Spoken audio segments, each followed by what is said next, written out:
ವೀಕ್ಷಕರೇ, ಡಕಾಯಿತರ ದುನಿಯಾದಲ್ಲಿ ಯಾವಾಗಲೂ ಪುರುಷರ ಪ್ರಾಬಲ್ಯವನ್ನೇ ಹೆಚ್ಚಾಗಿ ನೋಡಿದ್ದೇವೆ.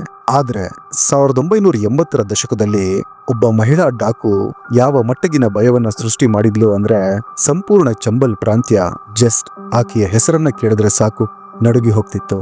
ಎಂಟೈರ್ ಚಂಬಲ್ನ ಜನಗಳಾಗ್ಲಿ ಅಲ್ಲಿಯ ವಸ್ತುಗಳಾಗ್ಲಿ ಆಕೆಯ ಪರ್ಮಿಷನ್ ಇಲ್ಲದೆ ಅಲ್ಲಾಡ್ತಿರ್ಲಿಲ್ಲ. ಬರೀ ಆಕೆಯ ಹೆಸರನ್ನ ಕೇಳಿದ್ರೆ ನಡುಗ್ತಿದ್ದ ಜನ, ಆಕೆಯ ಗ್ಯಾಂಗ್ ಏನಾದ್ರೂ ಊರಿಗೆ ಕಾಲಿಟ್ಟಿದೆ ಅಂದ್ರೆ ಇಡೀ ಗ್ರಾಮವೇ ಒಮ್ಮೆ ಸ್ಮಶಾನದಂತೆ ಸೈಲೆಂಟ್ ಆಗಿ ಹೋಗ್ತಿತ್ತು. ಮನೆಯ ಬಾಗಿಲುಗಳು ಕ್ಲೋಸ್ ಆಗ್ತಿತ್ತು. ಜನಗಳು ತಾವು ಮಾಡ್ತಿದ್ದ ಕೆಲಸಗಳನ್ನ ನಿಲ್ಲಿಸಿ ತಮ್ಮ ತಮ್ಮ ಮನೆಯೊಳಗೆ ಹೋಗಿ ಕದ್ದು ಕೂರ್ತಿದ್ರು. ಅಂದ್ರೆ ಯಾರೋ ಇಡೀ ಹಳ್ಳಿಗೆನೆ ಕರ್ಫ್ಯೂ ಹಾಕಿದ ರೀತಿ ಆಗ್ತಿತ್ತು. ಆದ್ರೆ ಇದರಲ್ಲಿ ಆಶ್ಚರ್ಯದ ಸಂಗತಿ ಅಂದ್ರೆ, ಆ ಮಹಿಳೆ ತಾನು ಖುದ್ದಾಗಿ ಈ ಡಕಾಯಿತರ ದಾರಿನ ಸೆಲೆಕ್ಟ್ ಮಾಡಿರಲಿಲ್ಲ. ಬದಲಿಗೆ ಆಕೆಯ ಬಾಳಲ್ಲಿ ನಡೆದ ಹಲವಾರು ಸನ್ನಿವೇಶಗಳು ಕೊನೆಗೆ ಆಕೆನ ಈ ದಾರಿಯಲ್ಲಿ ನಿಲ್ಲಿಸಿತ್ತು. ಆಕೆಗೆ ಕೇವಲ 11 ವರ್ಷ ವಯಸ್ಸಾಗಿದ್ದಾಗ 45 ವರ್ಷದ ಪುರುಷನೊಂದಿಗೆ ಮದುವೆ ಮಾಡಲಾಗಿತ್ತು.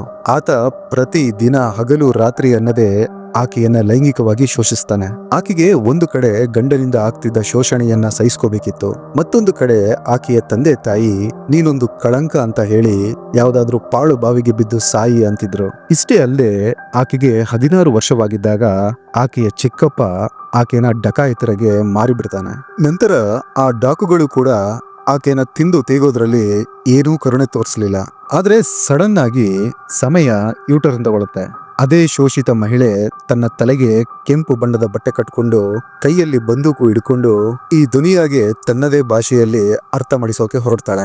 ಯಾವ ಪತಿ ಆಕೆಗೆ ಹಿಂಸೆ ಕೊಟ್ಟಿದ್ನೋ ಆತನನ್ನ ನಡು ರಸ್ತೆಯಲ್ಲಿ ಚಾಕುವಿನಿಂದ ಸೀಳಿ ಹಾಕಿದ್ಲು. ಯಾವ ಜಾತಿಯ ಜನರು ಆಕೆಯನ್ನ ವಾರಗಟ್ಟಲೆ ಲೈಂಗಿಕವಾಗಿ ಹಿಂಸೆ ಕೊಟ್ಟಿದ್ರೋ ಆ ಎಲ್ಲಾ ಗಂಡಸರನ್ನ ಲೈನ್ ಆಗಿ ನಿಲ್ಲಿಸಿ ಗುಂಡಿನ ಸುರಿಮಳೆಗರೆದಿದ್ಲು. ಬನ್ನಿ ಹಾಗಿದ್ರೆ ಭಾರತದ ಬ್ಯಾಂಡಿಟ್ ಕ್ವೀನ್ ಅಂದ್ರೆ ಡಕಾಯಿತರ ರಾಣಿ ಅಂತಲೇ ಕರೆಯಲ್ಪಡುವ ದೇಶದ ಮೋಸ್ಟ್ ವಾಂಟೆಡ್ ವುಮೆನ್ ಪೂಲನ್ ದೇವಿಯ ಬಗ್ಗೆ ತಿಳ್ಕೊಳ್ಳೋಣ. ಆಕೆ ಕೆಲವರಿಗೆ ದೇವತೆ ಆಗಿದ್ರೆ ಇನ್ನು ಕೆಲವರಿಗೆ ಭಯಾನಕ ಕೊಲೆಗಾರ್ತಿ. ಡಜನ್ ಗಟ್ಟಲೆ ಜನಗಳನ್ನ ಬೀದಿಯಲ್ಲೇ ಮಾರಣ ಹೋಮ ಮಾಡಿದ ಪೂಲನ್ ದೇವಿ ಮುಂದೆ ದೇಶದ ಸಂಸದೆ ಹೇಗೆ ಆದ್ಲು ಅಂತ.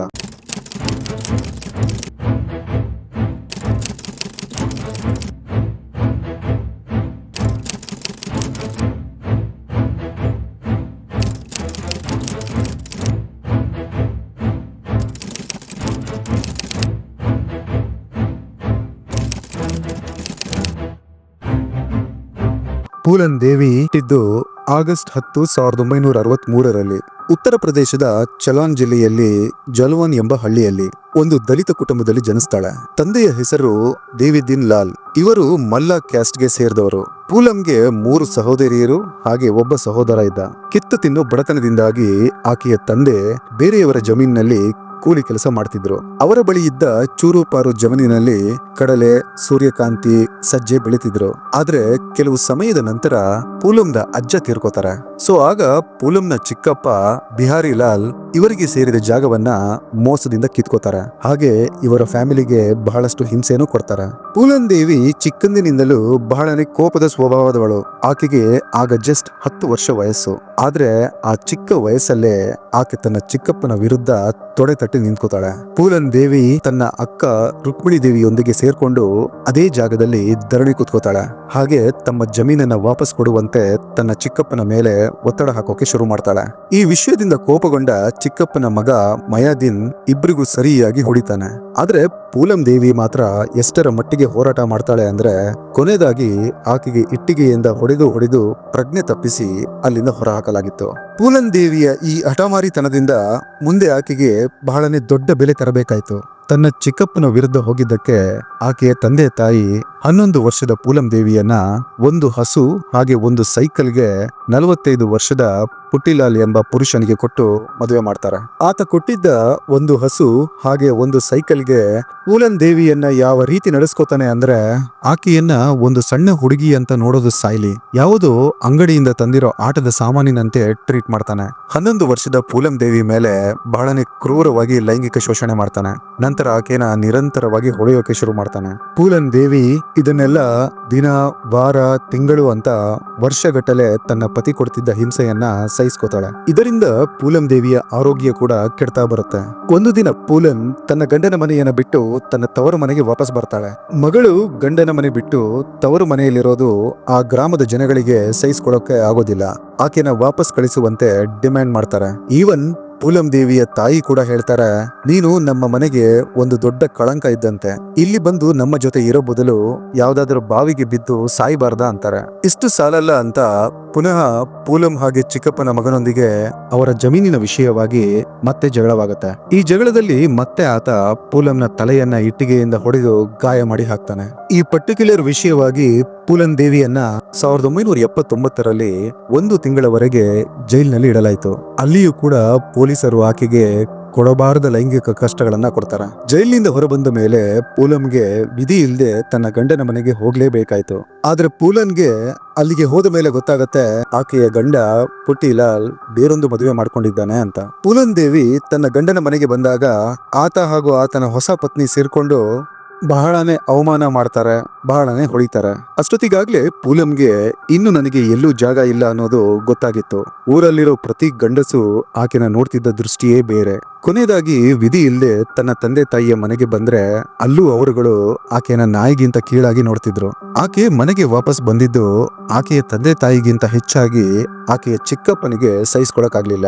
ಈ ಸರ್ತಿ ಪೂಲನ್ ದೇವಿಯನ್ನ ಸಂಪೂರ್ಣವಾಗಿ ಹತ್ತಿಕ್ಕಲು ಆಕೆಯ ಚಿಕ್ಕಪ್ಪ ಒಂದು ಪ್ಲಾನ್ ಮಾಡ್ತಾನೆ.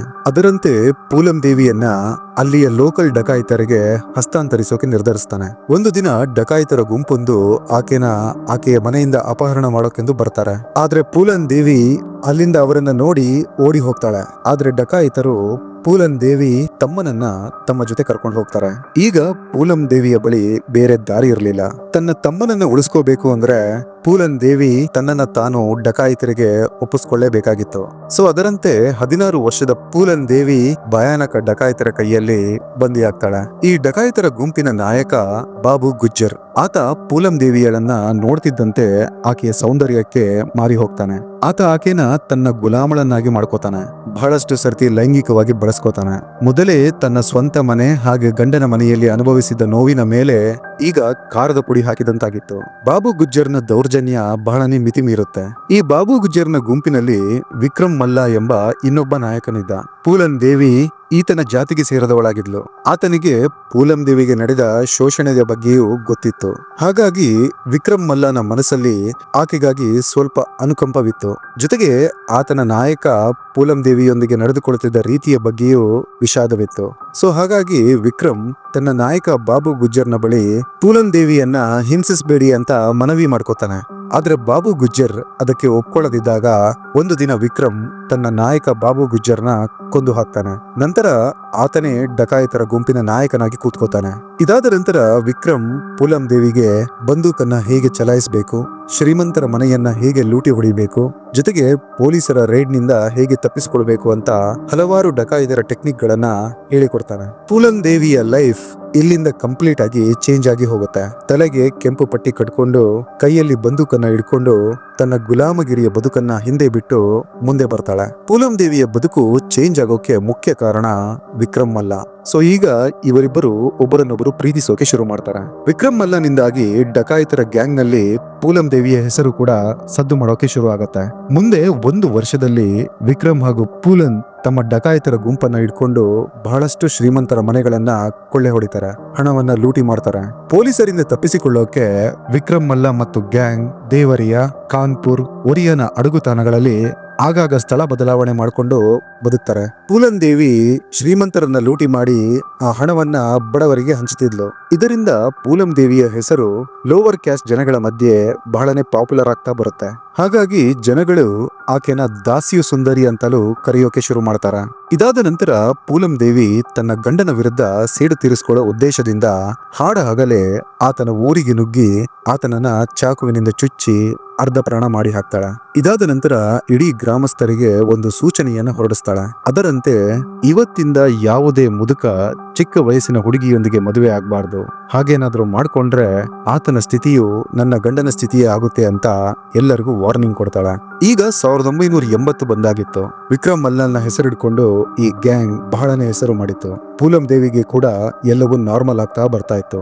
ಆದ್ರೆ ಇದರ ಮಧ್ಯೆ ಈ ಗ್ಯಾಂಗ್ ನ ಹಳೆ ಡಕಾಯಿತಿಗಳಾಗಿದ್ದ ಶ್ರೀರಾಮ್ ಸಿಂಗ್ ಹಾಗೂ ಲಾಲ್ ರಾಮ್ ಸಿಂಗ್ ಜೈಲಿನಿಂದ ರಿಲೀಸ್ ಆಗ್ತಾರೆ. ಇವರಿಬ್ರು ಜೈಲಿನಿಂದ ಹೊರಬಂದು ನೋಡಿದ್ರೆ ಈ ಗುಂಪಲ್ಲಿ ಬಹಳಷ್ಟು ಬದಲಾವಣೆಗಳಾಗಿದ್ದನ್ನ ಗಮನಿಸ್ತಾರೆ. ಇವರಿಬ್ರು ಠಾಕೂರ್ ಕಮ್ಯುನಿಟಿಗೆ ಸೇರಿದವರು. ಹಾಗಾಗಿ ಅವರಿಗೆ ಮಲ್ಲಾಲ್ ಅಂದ್ರೆ ಲೋವರ್ ಕಮ್ಯುನಿಟಿಗೆ ಸೇರಿದ ವಿಕ್ರಮ್ ಮಲ್ಲಾಲ್ ಗ್ಯಾಂಗ್ ಲೀಡರ್ ಆಗಿರೋದು ಒಂದು ಚೂರು ಇಷ್ಟ ಆಗ್ಲಿಲ್ಲ. ಅವರಿಗೆ ಒಂದು ಹುಡುಗಿಗೋಸ್ಕರ ವಿಕ್ರಮ್ ಮಲ್ಲಾಲ್ ತನ್ನ ಗುಂಪಿನ ನಾಯಕ ಬಾಬು ಗುಜ್ಜರ್ನ ಕೊಲೆ ಮಾಡಿದ ಕೋಪ ಬಹಳನೇ ಇತ್ತು. ಇಂಥ ಸಿಚುವೇಶನ್ ನಲ್ಲಿ ಅವರಿಬ್ಬರು ಕ್ಯಾಸ್ಟ್ ನ ಮಧ್ಯ ತಂದು ಗುಂಪನ್ನು ಹೊಡೆಯೋಕೆ ಸ್ಟಾರ್ಟ್ ಮಾಡ್ತಾರೆ. ಅದರಲ್ಲಿ ಸೋ ಕೋಲ್ಡ್ ಮೇಲ್ಜಾತಿಯವರನ್ನ ಅವರ ಕಡೆ ಸೇರಿಸ್ಕೋತಾರೆ. ಇದಾದ ನಂತರ ಶ್ರೀರಾಮ್ ಸಿಂಗ್ ಹಾಗೂ ಲಾಲ್ ರಾಮ್ ಸಿಂಗ್ ತನ್ನ ಗುಂಪಿನ ಜನಗಳೊಂದಿಗೆ ಸೇರ್ಕೊಂಡು ವಿಕ್ರಮ್ ಮಲ್ಲಾಲ್ನ ಮುಗಿಸಿ ಹಾಕ್ತಾರೆ. ವಿಕ್ರಮ್ನ ಸಾವಿನ ನಂತರ ಪೂಲನ್ ದೇವಿ ಒಬ್ಬಂಟಿ ಆಗ್ತಾಳೆ. ಇದನ್ನು ಉಪಯೋಗಿಸಿಕೊಂಡ ಶ್ರೀರಾಮ್ ಸಿಂಗ್ ಆಕೆನ ತನ್ನ ಕಂಟ್ರೋಲ್ಗೆ ತಗೋತಾನೆ. ಒಂದು ದಿನ ಶ್ರೀರಾಮ್ ಸಿಂಗ್ ಹಾಗೂ ಆತನ ಗ್ಯಾಂಗ್ ಪೂಲಂನ ಅಪಹರಿಸಿ ಬೇಮಾನ್ ಗ್ರಾಮಕ್ಕೆ ಕರ್ಕೊಂಡೋಗಿ ಆಕೆನ ಒಂದು ಕೋಣೆಯಲ್ಲಿ ಕೂಡು ಹಾಕಿ ಹಗಲು ರಾತ್ರಿ ಅನ್ನದೇ ಆಕೆನ ಲೈಂಗಿಕವಾಗಿ ಬಳಸ್ಕೊಳ್ತಾರೆ. ಆಕೆಯನ್ನ ಆ ರೀತಿ ಬಳಸ್ಕೊಂಡಿದ್ದು ಕೇವಲ ಶ್ರೀರಾಮ್ ಸಿಂಗ್ ಮಾತ್ರವಲ್ಲ, 20ಕ್ಕೂ ಅಧಿಕ ಮಂದಿ ಆಕೆಗೆ ಲೈಂಗಿಕವಾಗಿ ಶೋಷಣೆ ಮಾಡಿದ್ರು. ಈ ರೀತಿ ಆಕೆಯ ಮೇಲೆ ಲೈಂಗಿಕ ದೌರ್ಜನ್ಯ 3 ವಾರಗಳವರೆಗೆ ನಡೆಯುತ್ತೆ. ಕೆಲವು ಬಾರಿ ಈ ರಾಕ್ಷಸರು ಆಕೆನ ನಗ್ನ ಮಾಡಿ ಬಾವಿಯಿಂದ ನೀರು ಕೂಡ ತರಿಸ್ತಿದ್ರು. ಇದರಿಂದ ಪೂಲನ್ ದೇವಿ ಕಂಪ್ಲೀಟ್ ಆಗಿ ಹೊಡೆದು ಹೋಗಿದ್ಲು. ಆಕೆಯ ವಿಧಿ ಮತ್ತೆ ನರಕದ ಕೂಪಕ್ಕೆ ತಳ್ಳಿತ್ತು. ಆದ್ರೆ ಈ ಟೈಮ್ ನಲ್ಲಿ ಶ್ರೀರಾಮ್ ಸಿಂಗ್ ನ ಗ್ಯಾಂಗ್ ಬಹಳನೇ ಕೇರ್ಲೆಸ್ ಆಗಿದ್ರು. ಎಲ್ಲವೂ ನಮ್ಮ ಕಂಟ್ರೋಲ್ ನಲ್ಲೇ ಇದೆ ಅಂತ ಅನ್ಕೊಂಡಿದ್ರು. ಇದನ್ನು ಉಪಯೋಗಿಸಿಕೊಂಡ ವಿಕ್ರಮ್ ಮಲ್ಲಾಲ್ನ ಒಬ್ಬ ಗ್ಯಾಂಗ್ ಮೆಂಬರ್ ಮಾನ್ ಸಿಂಗ್ ಮಲ್ಲಾ ತನ್ನ ಸ್ವಲ್ಪ ಗ್ರೂಪ್ ಮೆಂಬರ್ಗಳೊಂದಿಗೆ ಸೇರ್ಕೊಂಡು ಪೂಲಂ ದೇವಿನ ಶ್ರೀರಾಮ್ ಸಿಂಗ್ ನ ಬಂಧನದಿಂದ ಬಿಡಿಸಿ ಎಸ್ಕೇಪ್ ಮಾಡ್ತಾನೆ. ಇಲ್ಲಿಂದ ಹೊರಬಂದ ಪೂಲನ್ ದೇವಿ ವಿಕ್ರಮ್ ಮಲ್ಲಾ ಹಾಗೆ ಮಾನ್ ಸಿಂಗ್ ಮಲ್ಲಾನ ನಿಷ್ಠಾವಂತ ಡಕಾಯಿತರ ಜೊತೆಗೂಡಿ ತನ್ನದೇ ಒಂದು ಸ್ವಂತ ಗುಂಪನ್ನ ಕಟ್ಟಿ ನಿಲ್ಲಿಸ್ತಾಳೆ. ಮೊದಲು ಶ್ರೀರಾಮ್ ಸಿಂಗ್ ನ ಗುಂಪಿಗೆ ಗೊತ್ತಾಗದ ಹಾಗೆ ಅಲ್ಲಿ ಇಲ್ಲಿ ಕದ್ದು ಡಕಾಯಿತಿಗಳನ್ನ ಮಾಡ್ತಾರೆ. ನಂತರ ಯಾವಾಗ ಅವರ ಗ್ಯಾಂಗ್ ಸ್ವಲ್ಪ ಸ್ಟ್ರಾಂಗ್ ಆಯ್ತೋ ಆಗ ಎಲ್ಲರ ಮುಂದೆನೆ ಬಂದು ಭಯವೇ ಇಲ್ಲದೆ ಲೂಟಿ ಮಾಡೋಕೆ ಶುರು ಮಾಡ್ತಾರೆ. ಪೂಲನ್ ದೇವಿಯ ಗ್ಯಾಂಗ್ ಯಾವಾಗ್ಲೂ ಮೇಲ್ಜಾತಿಯ ಜನರನ್ನ ಲೂಟಿ ಮಾಡ್ತಾ ಇದ್ರು. ಅದರಲ್ಲೂ ಠಾಕೂರ್ಗಳನ್ನ ಟಾರ್ಗೆಟ್ ಮಾಡಿ ಅವರನ್ನ ಲೂಟಿ ಮಾಡ್ತಿದ್ರು. ಅದರಿಂದ ಬರ್ತಿದ್ದ ಹಣದಲ್ಲಿ ಹೊಸ ಆಯುಧ ಹಾಗೆ ಬಂದೂಕುಗಳನ್ನ ಖರೀದಿಸ್ತಿದ್ರು. ಡಕಾಯಿತಿ ಮಾಡೋವಾಗೆಲ್ಲ ಅವರು ಪೊಲೀಸರ ಯೂನಿಫಾರ್ಮ್ ಹಾಕೊಂಡೇ ಲೂಟಿ ಮಾಡ್ತಿದ್ರು. ಅದರಿಂದ ಜನರೆಲ್ಲ ಕನ್ಫ್ಯೂಸ್ ಆಗಿ ಹೋಗ್ತಿದ್ರು. ನಿಧಾನವಾಗಿ ಚಂಬಲ್ನಲ್ಲಿ ಪೂಲನ್ ಹಾಗೆ ಆಕೆಯ ಗ್ಯಾಂಗ್ ನ ಹೆಸರು ಪ್ರಸಿದ್ಧಿಗೆ ಬರೋಕೆ ಶುರುವಾಯ್ತು. ಇತ್ತ ಠಾಕೂರ್ ಹಾಗೂ ಮಲ್ಲಾಲ್ಗಳ ನಡುವೆ ಜಾತಿಯ ಸಂಘರ್ಷ ಕೂಡ ಶುರುವಾಗಿತ್ತು. ಪೂಲಂ ದೇವಿ ಕೂಡ ತನಗೆ ಆದ ಅನ್ಯಾಯನ ಮರ್ತಿರ್ಲಿಲ್ಲ. ಆಕೆಯನ್ನ ಲೈಂಗಿಕವಾಗಿ ಶೋಷಿಸಿದ ಪ್ರತಿಯೊಬ್ಬರ ವಿರುದ್ಧ ಸೇಡು ತೀರಿಸ್ಕೊಳ್ಳಕ್ಕೆ ಕಾಯ್ತಿದ್ಲು. ಅದರಂತೆ ಒಂದು ದಿನ ಪೂಲಂ ದೇವಿಗೆ ತಿಳಿಯುತ್ತೆ ಬೇಮೈ ಹಳ್ಳಿಯಲ್ಲಿ ಠಾಕೂರ್ನ ಫ್ಯಾಮಿಲಿಯ ಒಂದು ಮದುವೆ ಇದೆ. ಆ ಮದುವೆಗೆ ಶ್ರೀರಾಮ್ ಸಿಂಗ್ ಹಾಗೂ ಲಾಲ್ ರಾಮ್ ಸಿಂಗ್ ಪಾಲ್ಗೊಳ್ಳಲಿದ್ದಾರೆ ಅಂತ. ಇದಾದ ನಂತರ ಪೂಲಂ ದೇವಿ ಕೂಡ ಬೇಮೈ ಗ್ರಾಮಕ್ಕೆ ಬರೋ ನಿರ್ಧಾರ ಮಾಡ್ತಾಳೆ. ಯಾವ ಗ್ರಾಮದಲ್ಲಿ 17 ತಿಂಗಳ ಹಿಂದೆ ಶ್ರೀರಾಮ್ ಸಿಂಗ್ ಹಾಗೂ ಲಾಲ್ ರಾಮ್ ಸಿಂಗ್ ಅವರ ಗುಂಪಿನೊಂದಿಗೆ ಸೇರಿ ಪೂಲಂನೊಂದಿಗೆ ಲೈಂಗಿಕವಾಗಿ ದೌರ್ಜನ್ಯ ಮಾಡಿದ್ರು ಆ ಗ್ರಾಮಕ್ಕೆ. ಫೆಬ್ರವರಿ 18, 1981ರಂದು ಪೂಲಂ ದೇವಿ ಹಾಗೆ ಆಕೆಯ ಗ್ಯಾಂಗ್ ಸಂಪೂರ್ಣ ಬೇಮೈ ಗ್ರಾಮವನ್ನ 4 ಕಡೆಗಳಿಂದ ಸುತ್ತುವರಿತಾರೆ. ಯಾವ ಮನೆಯಲ್ಲಿ ಮದುವೆ ಇತ್ತೋ ಅಲ್ಲಿ ಎಲ್ಲರೂ ಸಂಭ್ರಮಾಚರಣೆಯಲ್ಲಿದ್ರು. ಯಾರಿಗೂ ಏನೊಂದು ಸುಳಿವಿರಲಿಲ್ಲ ಅಲ್ಲಿ ಆ ದಿನ ಏನ್ ನಡೆಯುತ್ತೆ ಅಂತ. ಮದುವೆ ಫಂಕ್ಷನ್ ನ ಮಧ್ಯೆ ಪೂಲನ್ ದೇವಿ ತನ್ನ ಗುಂಪಿನೊಂದಿಗೆ ಎಂಟ್ರಿ ಕೊಡ್ತಾಳೆ. ಆಕೆ ಬರ್ತಿದ್ದಂತೆ ಎಲ್ಲರೂ ಹೆದರ್ಕೊಳ್ತಾರೆ. ಆಕೆ ಅಲ್ಲಿ ಕೇಳಿದ್ದು ಒಂದೇ ಪ್ರಶ್ನೆ, ಶ್ರೀರಾಮ್ ಸಿಂಗ್ ಹಾಗೆ ಲಾಲ್ ರಾಮ್ ಸಿಂಗ್ ಎಲ್ಲಿ ಅಂತ. ಆದ್ರೆ ಅವರು ಯಾರಿಗೂ ಇವರಿಬ್ಬರು ಎಲ್ಲಿದ್ದಾರೆ ಅನ್ನೋ ಸುಳಿವಿರಲಿಲ್ಲ. ಅವರು ಮದುವೆಗೂ ಕೂಡ ಬಂದಿರಲಿಲ್ಲ. ಬಹಳಷ್ಟು ಹೊತ್ತು ಅವರಿಬ್ಬರನ್ನ ಎಲ್ಲಾ ಕಡೆ ಹುಡುಕ್ತಾರೆ. ಆದ್ರೆ ಅವರು ಎಲ್ಲೂ ಸಿಗದಿದ್ದಾಗ ಪೂಲಂ ದೇವಿಯ ಕೋಪ ನೆತ್ತಿಗೇರುತ್ತೆ. ಮೊದಲಿಗೆ ಆಕೆಯ ಗ್ಯಾಂಗ್ ಪ್ರತಿ ಮನೆಗೂ ನುಗ್ಗಿ ಸಿಕ್ಕದ್ದನ್ನೆಲ್ಲ ಲೂಟಿ ಮಾಡ್ತಾರೆ. ನಂತರ ಪೂಲನ್ ದೇವಿ ಅಲ್ಲಿ ಇದ್ದಂತಹ ಎಲ್ಲಾ ಪುರುಷರನ್ನ ಒಂದು ಲೈನ್ ನಲ್ಲಿ ಬಂದು ನಿಂತ್ಕೊಳ್ಳೋಕೆ ಹೇಳ್ತಾಳೆ. 20 ಜನ ಪುರುಷರು ಭಯದಿಂದ ಬಂದು ಲೈನ್ ನಲ್ಲಿ ನಿಂತ್ಕೋತಾರೆ. ಇದಾದ ನಂತರ ಪೂಲನ್ ದೇವಿ ಸೇಡಿನ ಪ್ರತಿಕಾರವಾಗಿ ಆ 20 ಪುರುಷರ ಮೇಲೂ ಗುಂಡಿನ ದಾಳಿ ಮಾಡಿಸ್ತಾಳೆ. ಪೂರ್ತಿ ಗ್ರಾಮ ಗುಂಡಿನ ಶಬ್ದಕ್ಕೆ ನಡುಗಿ ಹೋಗುತ್ತೆ. ಇದಾಗಿ ಕೆಲ ಹೊತ್ತಿನ ನಂತರ ಪೊಲೀಸರು ಆ ಜಾಗಕ್ಕೆ ಬರ್ತಾರೆ. ಆದ್ರೆ ಅಲ್ಲಿ ಕೇವಲ 20 ಪುರುಷರ ದೇಹ, ಮಹಿಳೆಯರ ಆಕ್ರಂದನ, ಇಷ್ಟು ಬಿಟ್ರೆ ಬೇರೆ ಏನೂ ಸಿಗ್ಲಿಲ್ಲ. ಪೊಲೀಸರು ಬರೋಕೆ ಮುಂಚೆನೆ ಪೂಲನ್ ದೇವಿ ತನ್ನ ಗ್ಯಾಂಗ್ ನೊಂದಿಗೆ ಎಸ್ಕೇಪ್ ಆಗಿದ್ಲು. ಒಂದೇ ಸರ್ತಿ ಇಷ್ಟೊಂದು ಪುರುಷರ ಪ್ರಾಣ ತೆಗೆದ ವಿಷಯ ಇಡೀ ಉತ್ತರ ಪ್ರದೇಶದಲ್ಲಿ ಸಂಚಲನ ಮೂಡಿಸುತ್ತೆ. ಮೀಡಿಯಾಗಳಲ್ಲಿ ಬರೀ ಇದೇ ಸುದ್ದಿ ಬಿತ್ತರವಾಗೋಕೆ ಶುರುವಾಗತ್ತೆ. 4 ದಿಕ್ಕುಗಳಲ್ಲೂ ಒಂದೇ ಹೆಸರು, ಅದು ಪೂಲಂ ದೇವಿಯದು. ಪ್ರತಿಯೊಬ್ಬರು ಶಾಕ್ಗೆ ಒಳಗಾಗಿದ್ರು. ಕೇವಲ 18 ವರ್ಷದ ಒಂದು ಹುಡುಗಿ ಈ ರೀತಿ ಮಾಡಿ ಹಾಕಿದ್ಲಾ ಅಂತ. ಕೆಲವೇ ಸಮಯದಲ್ಲಿ ಮೀಡಿಯಾಗಳು ಪೂಲಂ ದೇವಿಯನ್ನ ಬ್ಯಾಂಡಿಟ್ ಕ್ವೀನ್ ಅಂತ ಪಟ್ಟಾಭಿಷೇಕ ಮಾಡ್ತಾರೆ. ಅಂದ್ರೆ ಡಕಾಯಿತರ ರಾಣಿ ಅಂತ. ಸತ್ತಂತಹ 20 ಪುರುಷರಲ್ಲಿ 17 ಜನ ಠಾಕೂರ್ನ ಕಮ್ಯುನಿಟಿಗೆ ಸೇರಿದವರಾಗಿದ್ರಿಂದ ಠಾಕೂರ್ನ ಜಾತಿಗೆ ಸೇರಿದವರೆಲ್ಲರೂ ಈಗ ಒಂದಾಗ್ತಾರೆ. ಅವರೆಲ್ಲ ಆಗಿನ ದೇಶದ ಪ್ರಧಾನ ಮಂತ್ರಿ ಇಂದಿರಾ ಗಾಂಧಿಯವರಿಗೆ ರಾಜ್ಯದ ಲಾ ಅಂಡ್ ಆರ್ಡರ್ ಸದೃಢಪಡಿಸಬೇಕು ಅಂತ ಡಿಮ್ಯಾಂಡ್ ಮಾಡೋದರ ಜೊತೆಗೆ ಪೂಲಂ ದೇವಿಯನ್ನ ಹಿಡಿಲೇಬೇಕು ಅಂತ ಮನವಿ ಮಾಡ್ತಾರೆ. ಈ ವಿಷಯ ಎಷ್ಟು ದೊಡ್ಡದಾಗುತ್ತೆ ಅಂದ್ರೆ ಆಗಿನ ಉತ್ತರ ಪ್ರದೇಶದ ಮುಖ್ಯಮಂತ್ರಿ VP ಸಿಂಗ್ಗೆ ರಾಜೀನಾಮೆ ಕೊಡಬೇಕಾದ ಪರಿಸ್ಥಿತಿ ಬರುತ್ತೆ. ಈ ವಿಷಯ ಎಷ್ಟು ದೊಡ್ಡದಾಗ್ತಾ ಹೋಯ್ತೋ ಅಷ್ಟೇ ದೊಡ್ಡದಾಗಿ ಪೂಲಂ ದೇವಿಯ ಹೆಸರು ಕೂಡ ಬೆಳೀತಾ ಹೋಯ್ತು. ಪೂಲಂ ದೇವಿಯ ಹೆಸರು ಚಂಬಲ್ನ ಕಾಡಿನಿಂದ ಹೊರಬಂದು ದೇಶದ ಮನೆ ಮನೆಗೂ ತಲುಪಿತ್ತು. ಸಾಮಾನ್ಯ ಜನಗಳಿಂದ ಹಿಡಿದು ಪೊಲಿಟಿಷಿಯನ್ಸ್, ಫಾರಿನ್ ಮೀಡಿಯಾಗಳು, ಬರಹಗಾರರು, ಕೊನೆಯದಾಗಿ ಫಿಲ್ಮ್ ಮೇಕರ್ಗಳು ಕೂಡ ಪೂಲಂ ದೇವಿಯ ಹೆಸರನ್ನ ಗುಣಗೋಕೆ ಶುರು ಮಾಡಿದ್ರು. ಯಾವ ಕೆಳಜಾತಿಯ ಜನಗಳಿಗೆ ಪೂಲಂ ದೇವಿ ದೇವತೆಯಾಗಿದ್ಲೋ, ಮೇಲ್ಜಾತಿಯ ಜನಗಳಿಗೆ ಆಕೆ ನಟೋರಿಯಸ್ ಡಕಾಯಿತಿ ಕೊಲೆಗಾರ್ತಿಯಾಗಿದ್ಲು.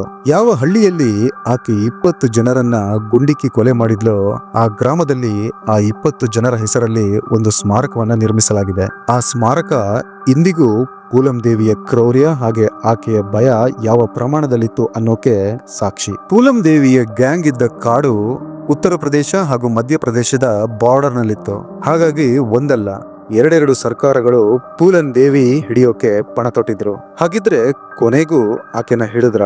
ಯಾವ ರಾಜ್ಯದ ಪೊಲೀಸರು ಹಿಡಿದ್ರು?